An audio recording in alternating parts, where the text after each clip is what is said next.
active de la voix passive. La première phrase. Le robot remplace l'homme dans de nombreuses tâches.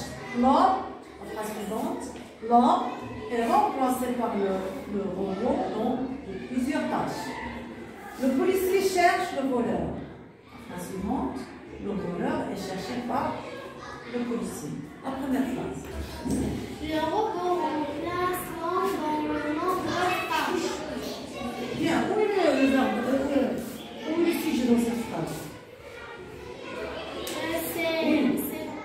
C'est le robot.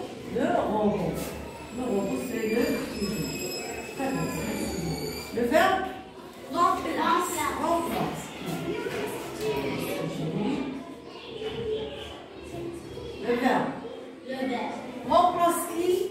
L'homme. L'homme, la classe grammaticale, ça va faire. Complément d'objet direct. Écoutez, le robot remplace l'homme. Le sujet fait l'action.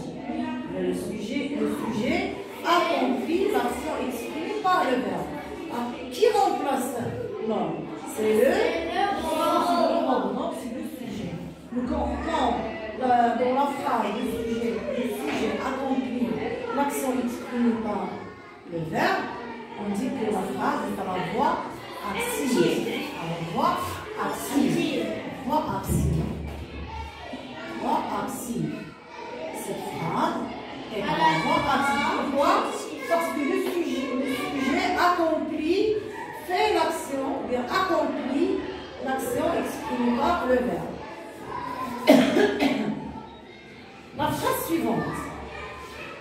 Alors, vous voyez où est le sujet? Oui, non, c'est l'homme. Ici, le sujet, ici, l'homme, c'était le complément d'objet direct. L'homme. L'homme, le verbe. Et remplace. Le verbe, bon, le verbe c'est le verbe remplacé ici. Il est conjugué à quel temps? Au présent. Donc, j'utilise l'auxiliaire être au présent. Parce que le verbe principal de la phrase est à la voix active au présent. Et j'ajoute le participe passif du verbe remplacé.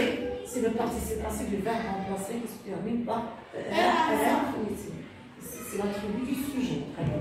Et j'introduis la préposition dans, par, le robot. Ici, ça devient complément d'argent. Ça devient complément d'argent. Le sujet devient complément d'argent. Complément d'argent. Très bien. Alors, ici, le sujet. Est-ce que le sujet fait l'action? Non, le sujet subit l'action exprimée par le verbe. Le sujet subit l'action. Ne fait pas la subit l'action exprimée par le verbe. Cette phrase est à la voix passive. À la voix passive. C'est à la forme passive.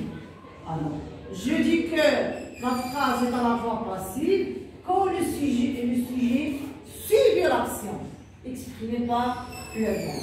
Bon, alors, la première phrase, le sujet fait l'action, accomplit l'action exprimée par le verbe. Il est à la voix active.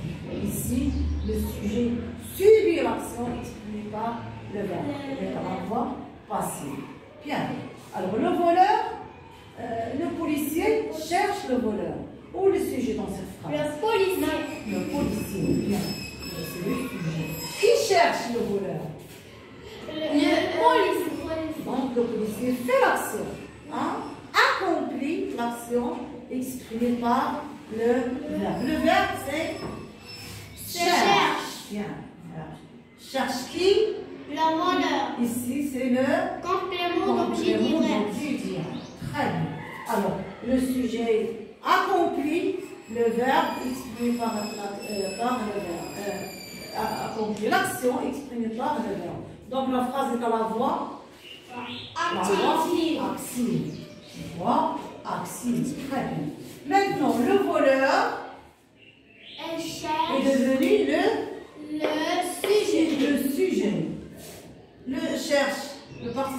le verbe chercher, c'est chercher. Et j'ai introduit l'auxiliaire au présent. Pourquoi au présent? Parce que le verbe était au présent. Donc j'utilise l'auxiliaire être à la voix au présent. Bien. Et j'introduis la préposition par. Très bien. Préposition. Par qui? Par le policier. le voleur. Complément d'argent. Le sujet est devenu complément d'argent. Cette phrase est à la voix passive. Très bien. Alors, exercice. Le chasseur chasse les oiseaux. Cette phrase est à la voix active ou bien passive? Active, bien. Tu vas mettre cette phrase à la voix passive. Oui. Les oiseaux Et chassaient. attention, les oiseaux là. Les oiseaux sont chassés. Par le chasseur. Et je fais l'accord, parce que l'auxiliaire être, j'introduis la Pluriel. par les Pluriel, par le Et chasseur. pluriel Par masculin. le chasseur. Très bien. Par le chasseur. Bien, la phrase suivante. L'entrée de l'usine est construite par le maçon.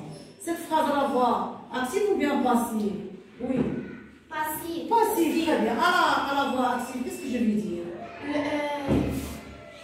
Oui. Le maçon. Le maçon, oui, bien. Le maçon construit. Le maçon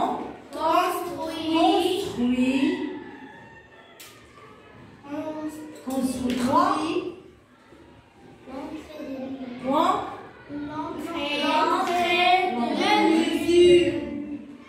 L'entrée de l'usine. Bien, de l'usine. La dernière phrase, mon oncle fait des calculs. Cette phrase à la forme active ou bien passive? Active. Oui. Active. À la voix passive, qu'est-ce que je veux dire? Ou bien à la forme passive, qu'est-ce que je veux dire? Des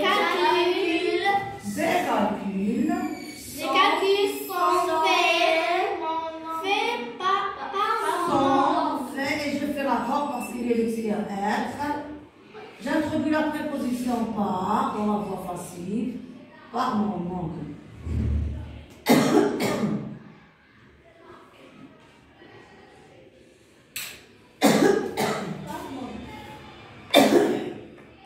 C'est bon. Alors, dans la voix passive, dans la voix active, le sujet fait l'action, accomplit l'action, exprimée par le verbe.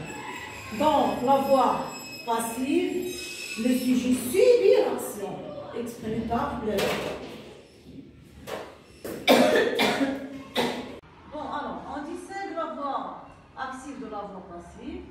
À la voix active, le sujet accomplit l'action, exprimée par le verbe. Exemple, le fermier sème le cheval. Le fermier, c'est le sujet. Sème, c'est le verbe. Le cheval, c'est le complément d'objet direct.